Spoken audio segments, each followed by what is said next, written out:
Alright, welcome everybody. Today we've got Dragstor, member of the Evil Horde. He has the wheel in his chest there and an engine on his back. Originally this one came with one of the ripcord things where you push it in and pull it and it would give you, you could sit on the ground and he'd ride along. See, it does have elbow pads. They're rubber, where the rest of it's plastic. I think you're supposed to sort of bend his legs back a little bit. He would, I'd say, still rolls. But I do not have the ripcord for him. I do have his Horde crossbow that they all sort of came with. The generic Horde weapon does that much, shoots that far. It's always just clipped on their arms there, so they had weaponry, sort of like wedged in under the bicep there.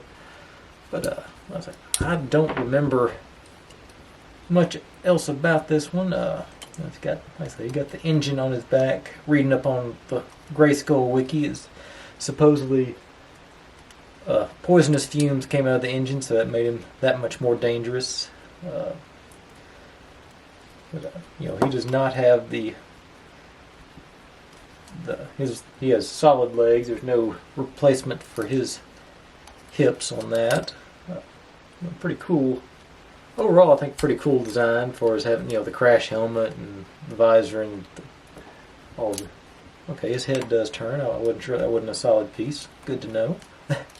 And the exhaust pipes manifold here is a separate piece too. See, it wiggles there. I don't see any obvious screws, so this must be a snap together thing. So, let's say overall, I'd say it's a pretty cool character.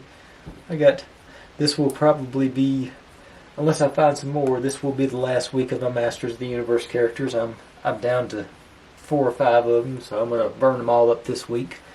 So, got that to look forward to. Like I say, the ones I've got they've all got they're really gimmicky ones. Sort of like, got his wheel and everything, but they're all, extra 80s when it comes down to it. So stay tuned for that. Should be an interesting week. I wish I had a ripcord for this to see it in motion. Maybe I can find one and do a display of it at some point. But anyway, for right now, that'll be it. Thanks for watching, everybody. If you're digging what I'm doing, make sure and subscribe. Plenty more to go where this came from, and I'll see you next time.